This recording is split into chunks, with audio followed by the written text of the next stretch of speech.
¿Se puede poner a prueba vuestra tecnología de trading? Sí. ¿Y vuestra ejecución funciona al milisegundo? Sí. Y vuestros spreads están entre los más bajos del mercado, ¿no? Si quiere, puede probar nuestra primera demo.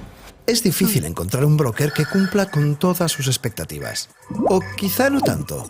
Active Trades, broker online desde 2001.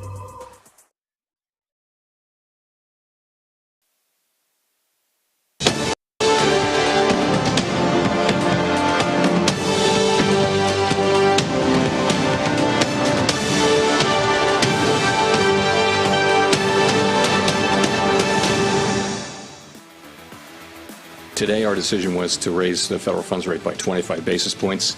A decision on a pause was not made today. You will have noticed that in the statement from March, we had a sentence that said the committee anticipates that some additional policy firming may be appropriate.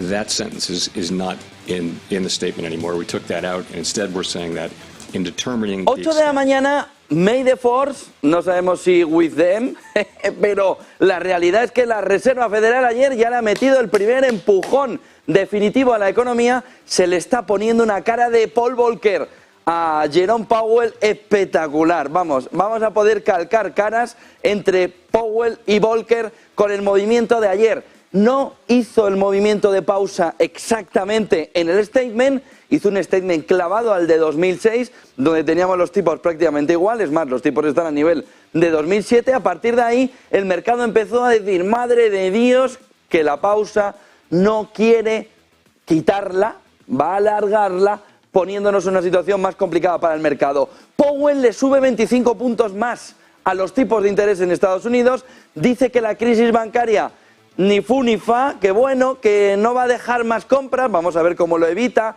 que la crisis bancaria es algo bueno, tienes 3 bancos que se te han pirado por el camino, dice que están pidiéndole liquidez, pero que se ha estabilizado. Powell, que tienes una pedazo de crisis en tu cara y has preferido decir, venga, tipos de interés a lo Volcker, que sería la clave fundamental esta mañana.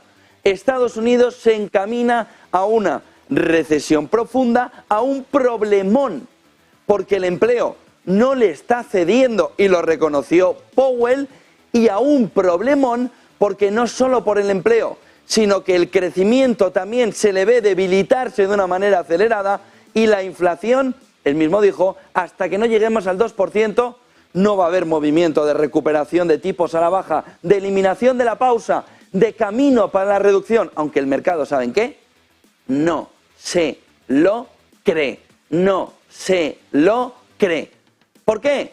Porque nos va a llevar a una descomunal, como sucedió en la década de los 80. 8 y 2 de la mañana, hoy, 4th de May, el día de Star Wars, donde parece que la Reserva Federal y el Banco Central Europeo, Christine Lagarde, a la limón, van a hacer un movimiento de endurecimiento que no va a ser el último del Banco Central Europeo. Le va a meter 25 puntos básicos y todo el mercado dice, bueno, ya ha relajado el movimiento de subidas.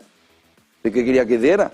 Que siguiera con 50, con 50, con 50. Fíjense, Alemania, exportaciones mensual, menos 5,2%. Si es que es un camión directo a la recesión, es un tren intentando pasarlo todo, camino a la recesión. ¿Por qué Volcker? ¿Por qué Volcker? ¿Por qué Volcker? Miren este primer gráfico, que es la clave fundamental para entender qué está calcando fuera de la fotografía Jerome Powell. Miren, en un mercado bajista, gráfico de Charlie Vilelo, en un mercado bajista 87, 90, 98, 2000, 2007, 2011, 18, 20 y 22, solo Powell ha subido los tipos y de la manera más agresiva que se le conoce desde la década de los 70 por la crisis del petróleo, por la crisis energética del 73 y la segunda del 79. Volcker hizo el movimiento en los 80, que no está en este gráfico, igualito que el de Powell, y nos llevó en los 80 a lo que ahora todo el mundo dice, pero si tú no viviste como tus padres. Bueno, es que los errores pasados no hace falta repetirlos continuamente. Un movimiento de subida de tipos de interés en un mercado bajista que lo que provocó fue un movimiento de recesión acompañado porque ese mercado bajista se fue todavía más abajo en un entorno económico muy complicado como el actual, con crisis bancaria financiera que ayer Powell nos dijo no vamos a volver a forzar una especie de rescate. Ojo al movimiento ayer de Powell, que firmó, se ancló directamente a que no va a haber otro movimiento como el de First Republic. Demasiado pronto, cuando por ejemplo Charles Schwab en la jornada de ayer y en el After Hours se estaba metiendo un bofetón descomunal. ¿Por qué? Porque el mercado lo que entiende es, oiga. Si por ejemplo en PacWest hay ahora mismo, hoy, a estas horas, 8.100 millones de préstamos, de depósitos no asegurados, y Powell dijo que no iban a volver a hacer un First Republic, que no iban a volver a forzar un JP Morgan comprándose una fichita mediana, los 8.100 millones de PacWest, ¿están todos locos o qué? ¿Qué hace ese dinero ahí? Debería estar volando ya hacia un depósito asegurado. ¿Por qué no están? Porque la única duda que había es si todos apostaban porque habría rescate. Pero si Powell ya nos ha dicho que no, ¿qué hacen todos estos? ¿Pero están locos o qué? 8.100 millones fuera de la cobertura de la seguridad que ahora mismo ofrece el gobierno norteamericano. 8.100 millones solo en PacWest. La postura ahora mismo de atacar a PacWest por parte de los especuladores, bueno, es de gozo. Oiga, ¿y qué vamos a hacer hoy? Atacar a PacWest. ¿Por qué? Ya verás tú los 8.100 millones. ¿Cómo van a volar en cuanto el mercado vuelva a atacar a PacWest? Y una vez que ataquen a PacWest y los 8.100 millones se vayan de PacWest, ¿qué tienes? Un problemón. Bueno, un agujero así de grande en el balance. Por lo que ayer Powell, sobre todo, quiso dejar la crisis financiera, a pesar de que él empezó la comparecencia por la crisis financiera, quiso dejarla aquí como de soslayo. No le doy tanta importancia, la liquidez ya se ha estabilizado. ¿Cómo que se ha estabilizado? Si no paras de prestar y prestar y prestar y prestar a los bancos, ¿para qué prestas? Para cubrirse. Volvamos al Volcker de turno. Fíjense porque en el gráfico lo que vemos, según nos muestra Charlie Vilelo, es que el movimiento, fíjense, del 0 al 5% en un mercado bajista nos estaría dejando un comportamiento histórico de respuesta por parte de la Fed. A un comportamiento de mercado que ve una recesión profunda, tú le respondes con una subida del 5,25%, hasta el 5,25%. Y como les decía, esto solo ha sucedido en los últimos 50, 60 años con Paul Volcker, que por el miedo desenfrenado a una inflación que le volvía, 73 se le dispara la inflación, la baja un poquito, luego recupera tipos un poquito hacia abajo y entonces la inflación se le vuelve a ir hacia arriba, 79 se le vuelve a desviar, le vuelve a caer y dice aquí ya no me vuelve a pillar, inflación al cielo y fuera, tipo de interés al cielo y fuera inflación. ¿Qué está haciendo Powell? Repetir el movimiento Volcker. ¿Con qué consecuencias? Una recesión de caballo que está esperando a la economía mundial. Pero si se ve debilitarse los datos hasta de China hace 3 jornadas. Pero Powell, que se ha equivocado y mucho durante el camino, desde que dijo que la inflación era pasajera. ¡Joder, pasajera! Pues para ser pasajera se te lleva por el camino a ti. Inflación pasajera, 5,25. No voy a bajar los tipos de interés, aunque la pausa, luego en la rueda de prensa sí que dijo, sí, no hemos tomado la decisión de la pausa, pero vamos a mirar, vamos a observar, es decir, pausa. Miren el siguiente gráfico y enseguida estamos con David Cano, de Analistas Financieros Internacionales, porque la clave fundamental de ese Volcker, de ese movimiento de Volcker-Powell, es que la pausa en la subida ya ha llegado, pero el mercado empezó a asustarse cuando le escuchaba decir que va a ser más larga esa pausa de lo que esperaba el mercado. Cuando el mercado, fíjense, 2 gráficos más para allá y luego volvemos al texto. Fíjense, el siguiente, que es uno de los textos, no, el siguiente, aquí. Miren el siguiente gráfico, el siguiente, aquí. Lo que espera el mercado, que contradice lo que dijo Powell, por eso ayer la caída, hoy recuperación del mercado, a la espera de bueno, que dudará, ¿no? Está en este gráfico de Bloomberg. Es la clave fundamental esta mañana. El mercado espera que Powell nos haya mentido o que Powell no tenga la razón. Es decir, la inflación es pasajera, 5,25. Voy a pausar, pero no voy a bajar, 75 puntos básicos. Fíjense el movimiento que espera el mercado. Pausa en la reunión de junio, pausa en la siguiente reunión, Jackson Hole, y viene Jackson Hole, y lo que espera el mercado es que Powell nos diga en Jackson Hole, donde suele ya explayarse de otra manera, que la recesión es profunda. Que hemos tenido un primer trimestre, segundo del año, de recesionario ahora, abril, mayo, junio, que corresponde con la reunión siguiente de la Reserva Federal, y que hemos tenido otro siguiente trimestre que está muy cerca también del movimiento negativo y por tanto de la recesión técnica, que sería julio-agosto, reunión de Jackson Hole, septiembre, donde tendríamos cubierta, donde tendríamos finalizada esa recesión. Lo que espera el mercado es pausa, pausa, pausa, pausa, descenso, descenso, descenso. De tal manera que tuviéramos antes de acabar el año una caída de 75 puntos básicos por la recesión, dejando los tipos de interés en el 4,5.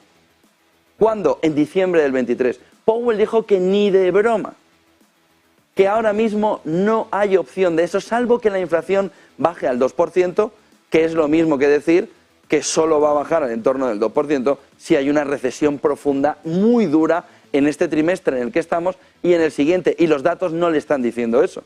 Sobre todo en materia laboral, aunque a la pregunta alrededor de cómo se estaba comportando en materia laboral la economía norteamericana, sí que dejó entrever que algo de caída del empleo iba a haber, sobre todo por lo que habíamos visto con los holds en Estados Unidos estas últimas 2 semanas, es decir, los puestos de trabajo, las posiciones abiertas, pero que eso no tenía por qué reflejarse en la tasa de desempleo. De tal manera que la clave fundamental está en que Powell, y lo que contradijo o lo que cambió la fotografía del mercado es que es 1, 1, 1, 1, que al menos 4 movimientos de pausa o 2, 3 movimientos de pausa, y si la inflación todavía se quedara en el entorno del 4,25, del 4,50, del 4,15, en ese entorno, lo que planteaba Powell es pausa, pausa, pausa, subida. Ojo, porque eso sí cambia mucho la fotografía de los inversores, sí cambia mucho la fotografía de lo que los analistas nos están diciendo. Si aquí hay un movimiento de subida de 25 puntos básicos a 5,50 porque la inflación no cede, significa que la recesión se ha medio evitado. ¿Qué es lo otro que sorprendió en la jornada de ayer con esta fotografía de lo que espera el mercado? Lo otro que sorprendió ayer por parte de Jerome Powell es decir que él, como opinión personal, pero no como opinión del FONC, considera que no va a haber recesión. Dijo que iba a haber un crecimiento suave, es decir, una especie de slow landing, no landing, sino que va a ser muy suavecito, pero que el resto de compañeros, o que la mayoría de los compañeros del FONC, apuntaban a una recesión suave, a mild recesión, pero no él, que consideraba que con los datos económicos no iba a haber una recesión, lo cual llamó la atención, sobre todo por ese entorno en el que el presidente quiere mostrar en público una opinión personal para ponerse una especie de medallita dentro de 6 meses si Estados Unidos ha evitado la recesión. Ojo al movimiento de Powell ayer, muy egocéntrico en ese entorno. Vamos al gráfico anterior, porque llama la atención lo que se dijo en el anterior y en el actual. ¿Qué se dijo el 22 de marzo? ¿Qué se dijo el 3 de mayo? Y el cambio fundamental, si lo ven aquí, está en que la actividad económica se expandió de una manera modesta. En la anterior reunión dijo, los recientes indicadores nos muestran un movimiento de crecimiento, ahora dice un modest pace, no un pace growth, no un movimiento de crecimiento, sino que mostraba un movimiento más modesto de la economía, con lo que ya en el statement, en la parte inicial, ya había cambiado la fotografía, y es que la actividad económica se expande a un ritmo modesto frente al crecimiento fuerte que veíamos en el anterior. Bueno, él decía gasto y producción, ahora dice el primer trimestre. Dice que las ganancias del empleo, ¿no? El movimiento de empleo permanece robusta en lugar de un despegue importante del empleo todavía, como vio en la reunión del 22 de mayo. Dijo que estaba creciendo el empleo de una manera muy robusta, en lugar de decir que estaba siendo, y luego también nos está planteando sobre el sistema bancario. Nos dijo lo mismo, que seguía resiliente, pero en lugar de decir que estaba muy fuerte en los últimos acontecimientos, recent developments are likely to result in tighter credit conditions, dijo tighter conditions directamente, sin decir cómo son los recientes movimientos. También está diciendo que permanece con incertezas, con inseguridades. Luego también nos cambió el fund rate, el movimiento de hacia dónde tiene que ir. En el anterior nos estaba hablando de 4 3/4 y en este ya nos hizo el movimiento a 5 1/4 de porcentaje. Y luego llama también la atención como dice que el comité, el FONC, anticipa algún movimiento adicional y sin embargo ahora ya nos decía en determinado movimiento que vemos de la economía podemos extender algún movimiento adicional. Pero en la anterior reunión anticipaba que algún movimiento adicional habría y ahora ya no dijo eso, sino que determinaba que se podría extender dependiendo de las circunstancias. Está con nosotros David Cano, analistas financieros internacionales, 8:15 de la mañana. David Cano, muy buenos días. Hola, ¿qué tal? Muy buenos días. ¿Valoración inicial del movimiento de la FED? Bueno, yo creo que hay un claro reconocimiento de que las circunstancias están cambiando, no solo porque el ciclo económico se está moderando, no solo porque las condiciones de financiación se están restringiendo, que es importante, y también sobre todo porque la FED ha llegado a un tipo de interés, a un nivel que desde luego ya no es expansivo. Pero ya no es expansivo, ni siquiera es neutral. Podemos incluso considerarlo como, en cierto modo, restrictivo, ¿no? Con tipos al 5, 5,25, nadie puede acusar al Banco Central de tener una política monetaria expansiva y ahora sí toca esperar y ver cuál es el efecto de las subidas de tipos de interés acumuladas en los últimos 18 meses, que conviene recordar que son 500 puntos básicos, los acontecimientos que estamos asistiendo en un segmento del sistema crediticio de Estados Unidos y, como digo, en general un contexto económico, un endurecimiento de las condiciones financieras y monetarias que es relevante y que hay que ver cuál es el impacto que esto va a tener sobre el ciclo. Por lo tanto, visión cumplida, al menos en cuanto a lo que significa la subida de los tipos de interés y ahora esperar y ver. Al principio del programa, la fotografía de los últimos mercados bajistas, desde Alan Greenspan, todos llevaron consigo una caída o al menos un mantenimiento de los tipos de interés. No se veía algo parecido a lo de Jerome Powell desde la época de Volcker, 1980, mercado bajista, subida de tipos de interés, con consecuencias que no fueron demasiado positivas para el conjunto de la economía. ¿Nos anticipa también que podemos vivir una segunda época Volcker o crees que las condiciones son diferentes? Bueno, como me gusta decir a mí, esta vez va a ser diferente porque siempre es diferente, ¿eh? Por suerte o por desgracia, es algo a lo que nos enfrentamos los economistas, los gestores. Como digo, que cada ocasión es diferente. El punto de partida de los mercados financieros no siempre es el mismo, porque una cosa es cómo se enfrenta un mercado bursátil a una subida o una baja de tipos de interés.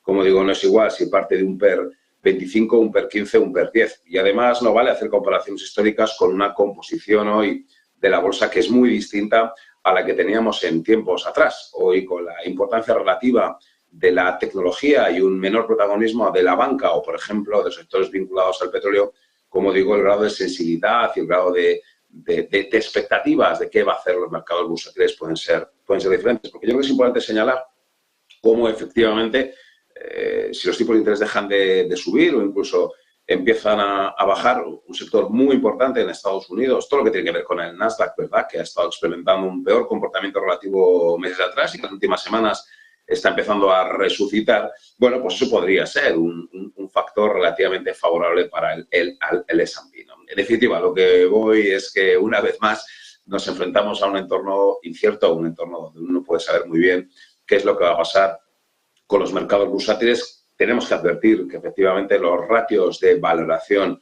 no son atractivos. El ratio PER está incluso por encima de la media histórica. Tenemos que señalar que los beneficios empresariales no van a crecer, apenas van a crecer, aunque es verdad que hay diferencias entre sectores. Y por otro lado, tenemos que señalar que pudiera suceder, y este es el gran debate, que la rebaja de tipos de interés en el 2024, yo creo que casi todo el mundo ya tenemos sobre la mesa que se va a producir esa rebaja de los tipos de interés, pudiera suceder que se produjera sin necesidad de asistir a una recesión, simplemente por el hecho de que la Reserva Federal sea capaz de reconducir la inflación hacia el 2%. Si la inflación se reconduce hacia el 2%, simplemente por el efecto base interanual o simplemente porque asistamos a una pérdida de dinamismo sin llegar a la recesión, la Reserva Federal de Estados Unidos podría bajar los tipos de interés. En definitiva, está bien hacer ejercicios históricos, todos tenemos que hacerlo porque la historia no se repite, aunque evidentemente rima, pero tenemos que ser conscientes de que en cada momento del tiempo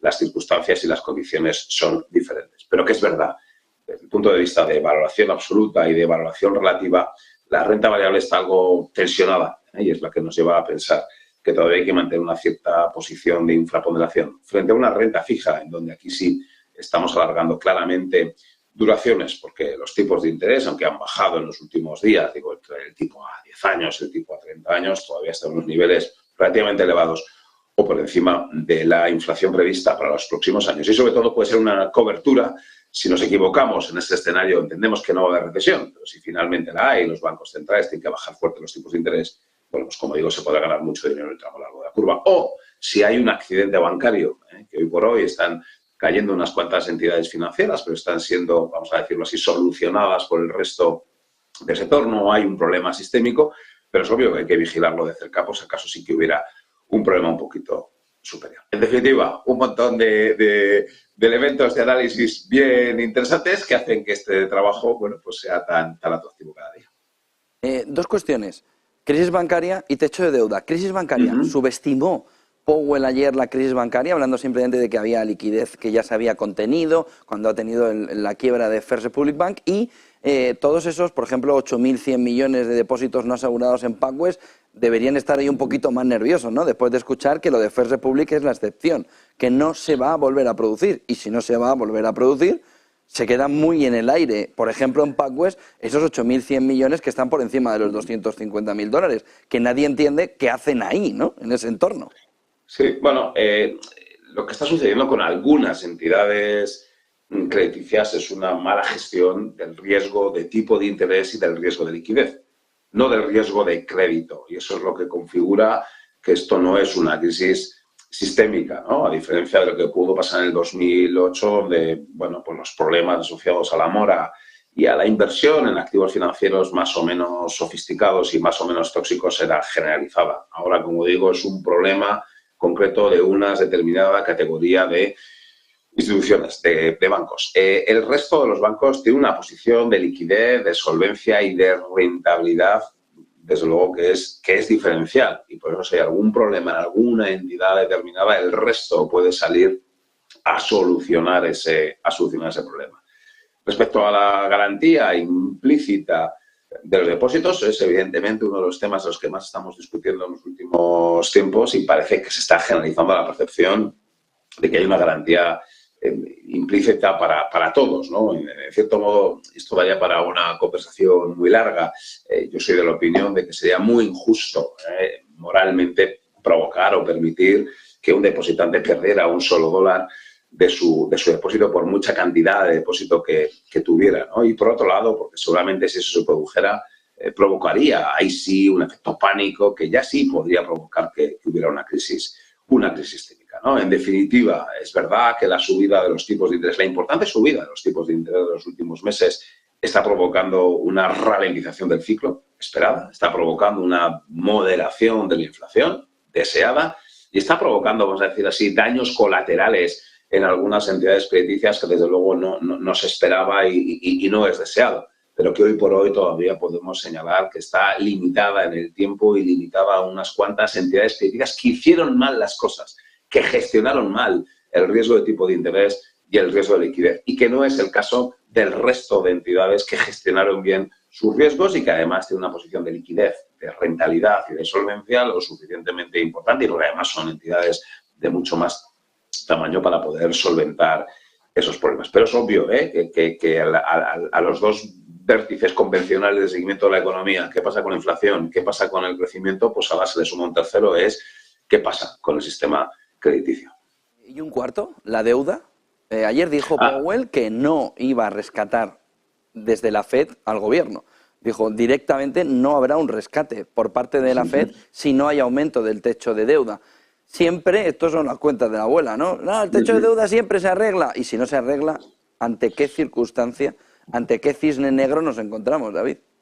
Exacto. Esto, si se me permite, esto ya es un tema político, ¿no? Tienen que ser los políticos los que resuelvan esta situación, tienen que ponerse de acuerdo, tienen que negociar y efectivamente siempre, o ha habido, no es la primera vez, ¿verdad?, que se habla de la amenaza y al final siempre ha habido un acuerdo y diría que eso es algo en lo que se tiene que llegar. Pero esto pasa como cuando se nos pregunta a los economistas por el riesgo geoestratégico, ¿no? Nosotros no podemos decir qué es lo que va a pasar con una determinada guerra o no, sino que lo que podemos hacer son escenarios económicos a partir de escenarios para las guerras.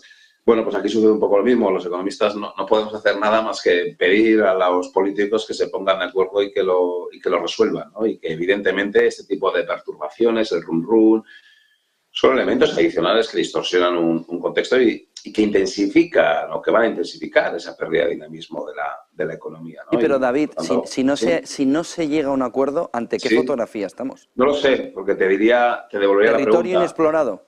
Exacto, y dime qué va a pasar, y dime cuántos días, y que efectivamente podemos hacer economía ficción y empezar a hacer ahí árboles de decisión. No lo sé, es como cuando se pregunta, oye, ¿y si la guerra te cambio la pregunta entonces, David. Si no se llega a un acuerdo durante un periodo largo, es decir, mes y medio, ¿ante qué fotografía de territorio no explorado nos podemos encontrar de crisis de deuda? Porque estaríamos hablando de otro concepto distinto.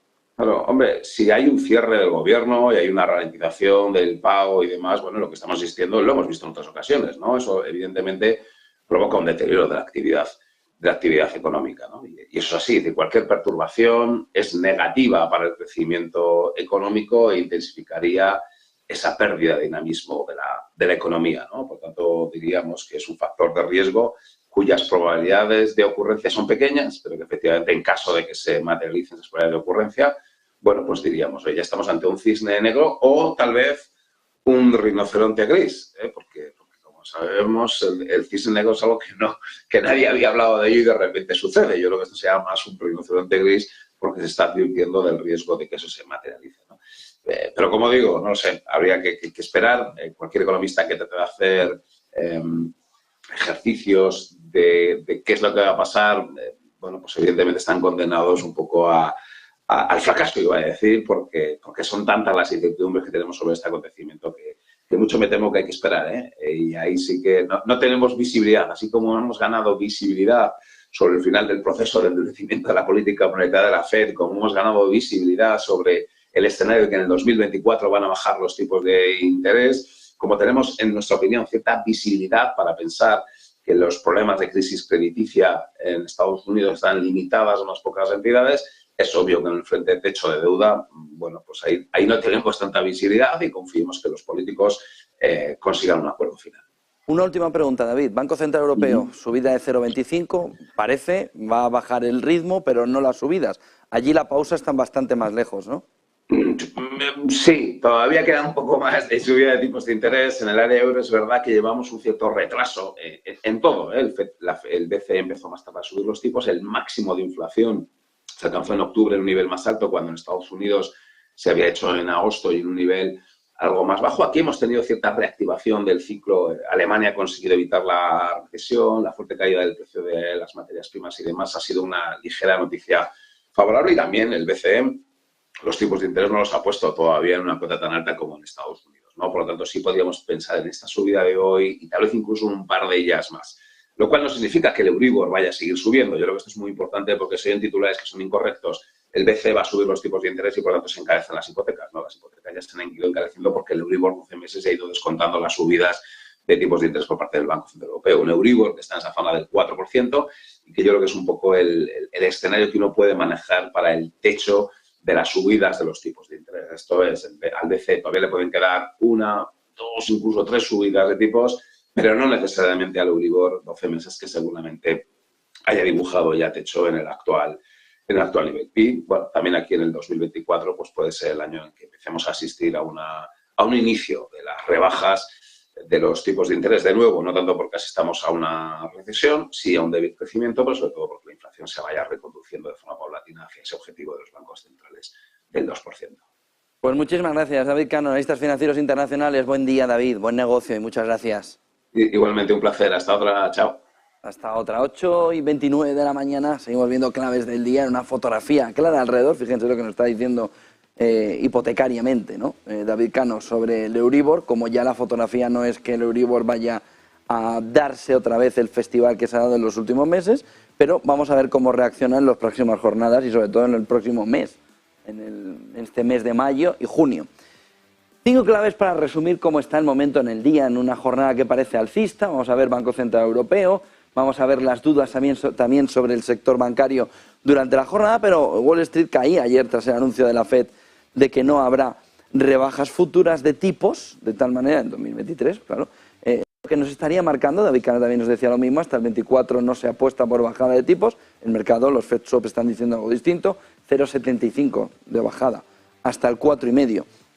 Pero la clave fundamental es que el mercado ahora va a estar jugando, haciendo yenca, alrededor de si hay bajadas o no de tipos de interés. Va a ser el punto fundamental. Lo vamos a ver en junio, donde se parará el movimiento de subida de tipos de interés, presumiblemente. Lo vamos a ver en la siguiente reunión y Jackson Hole será la parte fundamental. Powell advirtió además a Biden, la Fed no rescatará a Estados Unidos de una suspensión de pagos.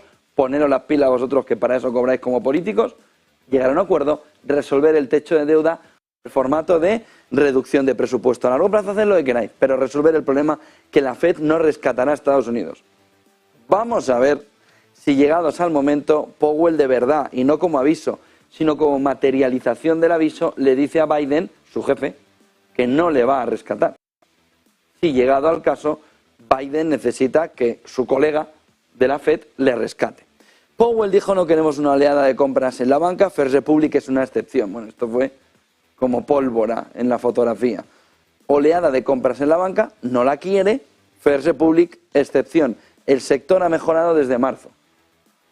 No tienes 3 bancos caídos, ha mejorado mogollón, tanto como que el último te cayó hace 3 días. Turno ahora para el Banco Central Europeo, como hablábamos con David Cano, y una nueva subida de tipos de interés, y ahí pues la crisis bancaria, que está más lejos en Europa o no se la percibe tan clara en Europa, aunque sí hay salida de depósitos en Europa también. Hoy vamos a ver si el discurso de Lagarde tiene algún capítulo destacado sobre la posibilidad de una crisis bancaria aquí en Europa. Y el punto fundamental alrededor de la guerra de Ucrania, que está en cómo Rusia ayer acusaba a Ucrania de intento de asesinato de Putin con ese dron en el Kremlin. Zelensky enseguida dijo que no atacaban Moscú, sino que estaban peleando por su territorio, en su territorio, intentando poner en el lado ruso más o menos un montaje. De tal manera que esta mañana lo que tenemos son ataques de Rusia, ataques de Rusia, ataques de Rusia, devolviendo la jugada de los drones. Vamos a ver, como ya decíamos hace unos días, esto parece la batalla de los drones, hoy que es 4th de May, la batalla de los drones alrededor de la guerra de Ucrania. Lo que sí empiezan a ver los analistas internacionales es que la escalada, que no terminamos de verla tan clara, sí se está produciendo ya. De tal manera que podemos tener un movimiento de escalada importante alrededor de la guerra de Ucrania, una vez que también Rusia se empieza a ver amenazada en su territorio. Sí, el ataque, tal y como dice Rusia, vino desde el lado ucraniano, aunque Zelensky estaba diciendo que no. 8:32 de la mañana, Eva Villanueva, buenos días. Más calma, ¿no?, respecto a lo que vimos ayer, sobre todo desde el lado asiático, ¿no? Pues sí, efectivamente, pero hoy seguimos cojos porque hoy Japón cierra, ayer por el Día de la Constitución, hoy por el Día de la Naturaleza, y lo que sí tenemos es la vuelta a la negociación en varios mercados chinos. Shanghái vuelve tras el largo festivo que acumula toda la semana por ese Día del Trabajo. Por partes, y lo que es así, hemos visto un decepcionante e inesperado mal dato manufacturero de China, entra en contracción, dudas sobre esa recuperación y llamamientos por parte de los economistas a movimientos por parte de Pekín para aumentar las ayudas a ese funcionamiento económico, a la demanda. El Hansen de Hong Kong avanza un 0,85% tras la decisión de la Reserva Federal, y vemos al tecnológico prácticamente plano en una jornada en la que, si vemos esos títulos protagonistas, vemos como Alibaba hoy avanza un 0,31%, Tencent recorta el 0,89%, mientras que Baidu suma el 0,52%. Entre las telecos, China Mobile sube y de forma importante un 2,65% como ayer, Y también China Telecom, por su parte, retrocede un 0,90%. En una jornada en la que, por supuesto, vemos el comportamiento de Shanghái, sube un 0,71% en su vuelta a la negociación. Y, por cierto, vamos a hacer parada en Foxconn hoy, que cae un 4,47%. La compañía es uno de los principales ensambladores de iPhone de Apple, que hoy, al cierre, por cierto, es de esos grandes tecnológicos en Estados Unidos que falta por conocer cuál ha sido su balance en los resultados, y esta noche al cierre de Wall Street conoceremos esos resultados. En cuanto a otras referencias, mirando a ese sector tecnológico, TSMC, que avanza al 0,40%. Importante en esta jornada también los resultados que estamos conociendo y que habla de varios gigantes. Por una parte, acabamos de conocer cómo ArcelorMittal gana un 73,4% menos y recomprará 85 millones de acciones hasta 2025. La multinacional ha presentado este resultado, un beneficio neto atribuido de 1.100 millones de dólares, unos 992 de euros millones, en los 3 primeros meses, un descenso del 73,4% respecto al resultado del primer trimestre de 2022, que se vio afectado por el inicio de ese escenario bélico por la guerra en Ucrania. Las ventas de la mayor compañía siderúrgica europea han sumado en el primer trimestre del ejercicio un total de 18.500 millones de dólares, un 15,3% menos que en el mismo periodo de un año antes. E importante también las cuentas del gigante petrolero Shell, ya las tenemos sobre la mesa, bate expectativas y extiende los resultados récord de ganancias, 9.600 millones de dólares durante los 3 primeros meses del año, y con todos los futuros europeos anuncian caídas para el día de hoy. Vamos a ver futuros europeos, vamos a ver Banco Central Europeo a partir de las 2 de la tarde aquí en Negocios Televisión, especial con todo el detalle de lo que Christine Lagarde nos cuenta de la crisis bancaria, que la va a dejar un poquito de lado, ya lo verán, y sobre todo con la fotografía de cómo avanza la subida de tipos de interés en Europa. Davis, no la Copa Davis, Davis de JP Morgan, apunta a estas horas en un informe que considera que la primera bajada de tipos de interés, lo digo sobre todo por contraponer la fotografía, lo que también nos ha contado David Cano, dice que no está en una bajada de tipos hasta 2024. Davis, JP Morgan, dice sí, en septiembre. Es el final del ciclo, lo que vimos ayer, se acabó el ciclo de subidas, muy parecido al de 2006 y muy parecido el statement al de 2006, es decir, dice Davis, se acabó, se ha terminado, no va a haber más subidas de tipos de interés, no lo aguanta la economía. Pero no solo eso, septiembre, como les hemos enseñado antes en el gráfico, primera bajada de tipos de interés, entre 25 y 50 puntos básicos, para colocarnos en el entorno del 4 a finales de año. Es decir, guantazo arriba, bajada. Eso solo se produce si la Fed ve que la inflación se va al 2%. Y la inflación solo se puede ir al 2% en un entorno de recesión profunda, grave. Es decir, desde el 5% actual a un entorno del 2,5, 2,7, es decir, que se le ha desplomado. Ya sea, como decía Cano, por efecto base, ya sea sobre todo por el comportamiento desinflacionario de la economía por culpa de la recesión. Claro, si Cano entiende que no va a haber recesión, tampoco va a haber bajada de tipo de interés. Davis, JP Morgan, nos dice sí recesión, fuerte, sí bajada de tipos de interés, para intentar contener a una economía que se te está desplomando. Incluso si el empleo no se dispara. Luego lo vamos a hablar ahora dentro de unos minutos con Juan Ignacio Crespo. Gráfico de Bloomberg alrededor de la fotografía que da vértigo, pánico, temor, llámale X, alrededor del movimiento de tipos por parte de la Reserva Federal. Aquí tenemos desde 1990, donde veníamos del error Volcker, y a partir de ahí, y esos tipos de ¿tu padre pagaba las hipotecas? Sí, claro, miren los errores que había en el momento. Y fíjense por qué al juntar en Bloomberg los dos gráficos, o las dos líneas, la del balance de la Reserva Federal con el quantitative easing, aquello de que hay que salvar la economía, y luego ya enjugaremos toda la inflación, toda la deuda, perdón, con la inflación, que eso que claro, ahora se deja un poco de lado. Pero ¿quién ha provocado el movimiento inflacionario? Fíjense que esto es el balance de la Fed desde 1995. Bueno, oye, bien. Uy, crisis bancaria, crisis financiera, 2008.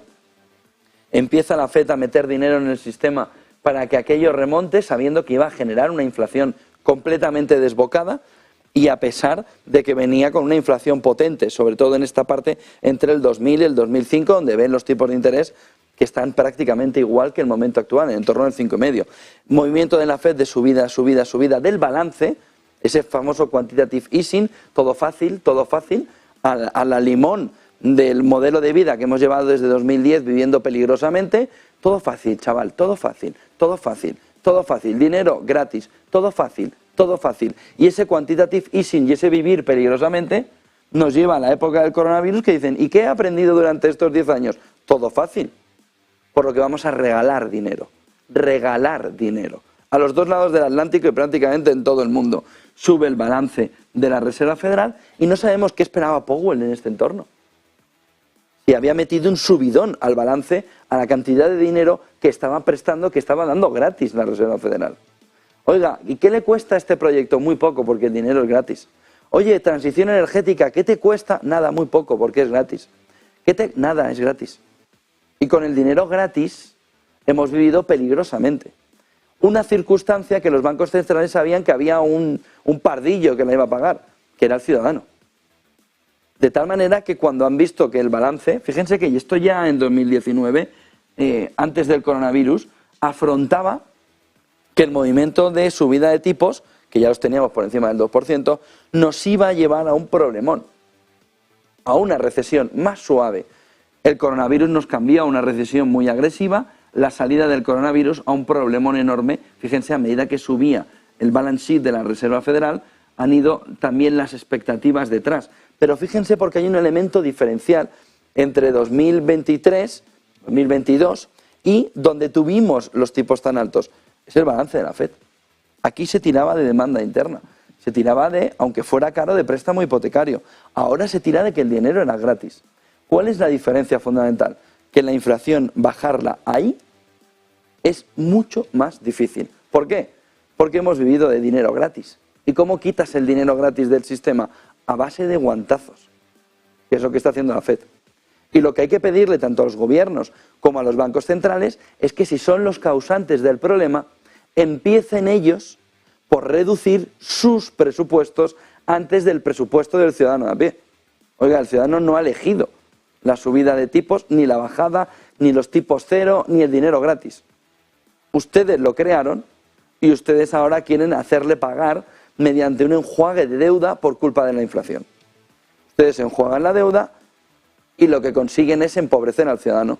Y por ese camino, bancos centrales y gobiernos cogidos de la mano no se preocupan que las políticas fiscales y sobre todo el movimiento de gasto de los gobiernos sea una reducción muy potente para evitar que la tengan que hacer los ciudadanos en su bolsillo. ¿Por qué? Porque detrás de todo esto que es histórico, detrás de todo eso que es histórico, hay un plan.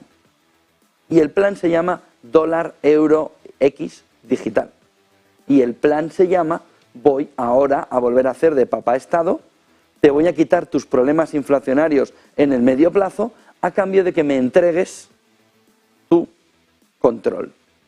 Yo, Estado, yo, Banco Central, voy a saber de ti hasta el tamaño de los pelos que tienes en la cabeza.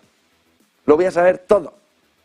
Y eso no se podría haber conseguido en un entorno natural, sino que se ha tenido que generar una inflación desbocada, provocada por los bancos centrales, para que ellos mismos ahora nos vendan que tienen la solución a su propio problema, al que ellos mismos han generado sin que ningún ciudadano se lo pidiera. Y ahora tenemos una reestructuración bancaria, donde cada vez hay más bancos grandes y menos pequeñitos, y el sistema financiero se encamina a lo que en el fondo las élites quieren. Muy pocos bancos, muy controlados por ellos, para un control absoluto del ciudadano. ¿A través de qué? De una moneda digital, donde, claro, gran parte del sistema ahora abre los ojos y dice Bitcoin,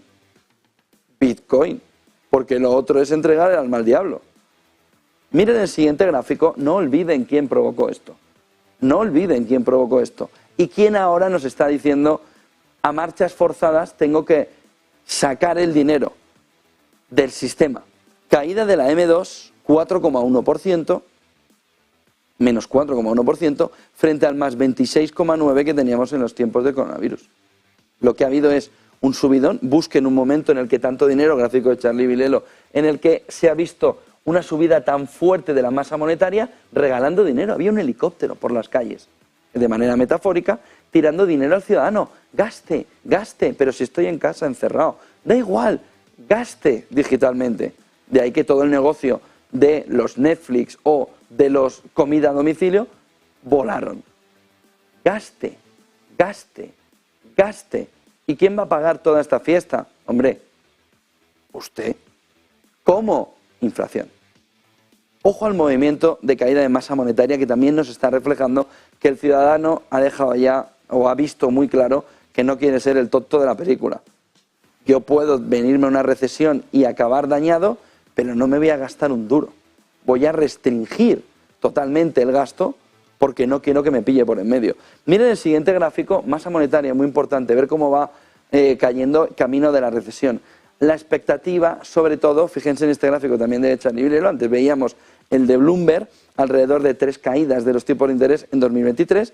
Aquí si lo vemos por meses, vemos un movimiento de pico en la subida de tipos y un movimiento de bajada, ¿dónde? Pues él dice en el entorno de octubre, noviembre, diciembre, para acabar en diciembre del 23 en el entorno del 4,5.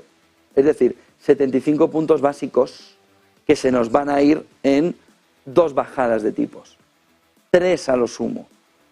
Pero el movimiento muy claro de bajada de tipos de interés, según está esperando el mercado, aunque hemos visto, por ejemplo, a David Cano hacernos la contraposición de su opinión, y es que no va a haber bajada de tipos de interés.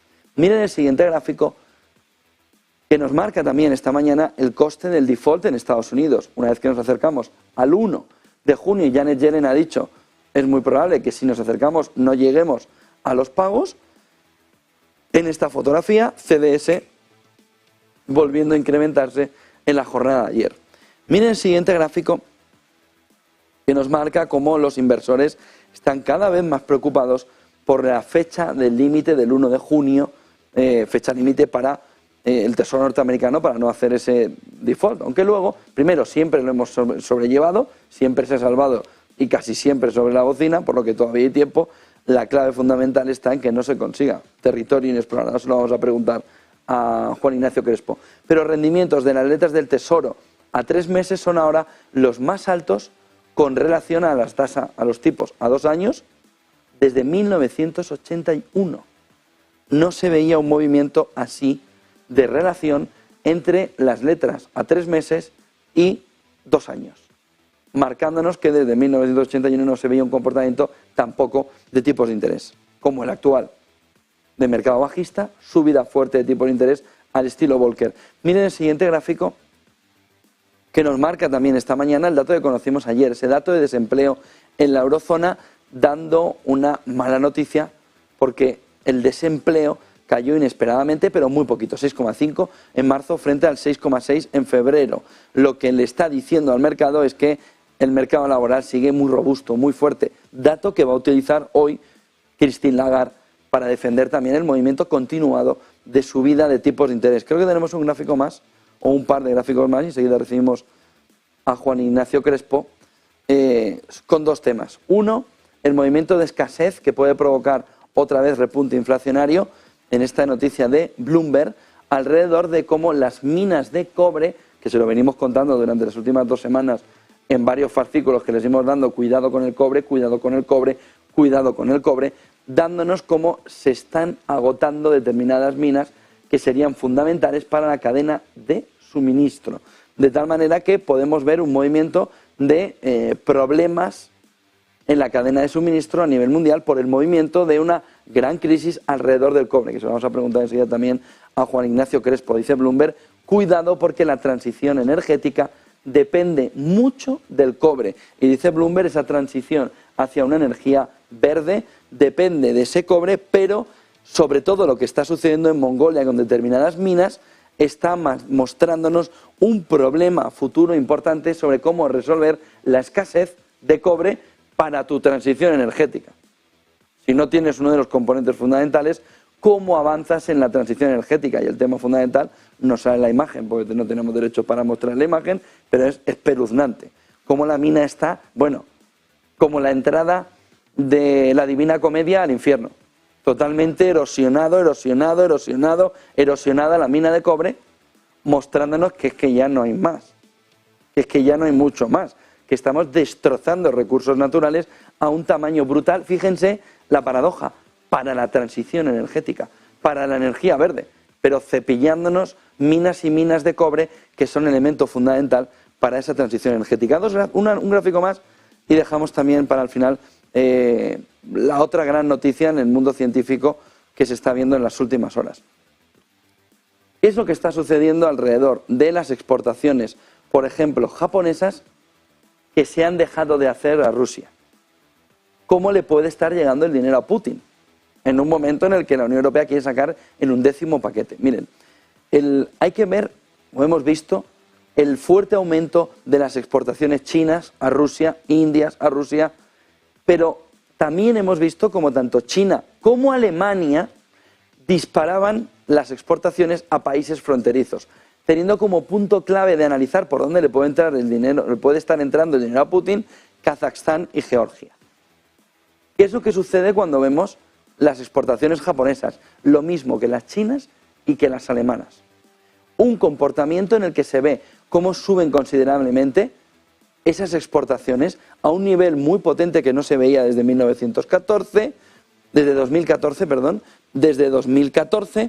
Kazajstán, Georgia, mostrándole que estos países satélite podrían estar dándole ayuda a Putin, buscando cómo las exportaciones de estos países que necesitan seguir metiendo dinero, seguir exportando, han buscado la sustitución de Rusia por la sustitución de países satélite que luego le dan el dinero a Putin, que luego le entregan material a Putin.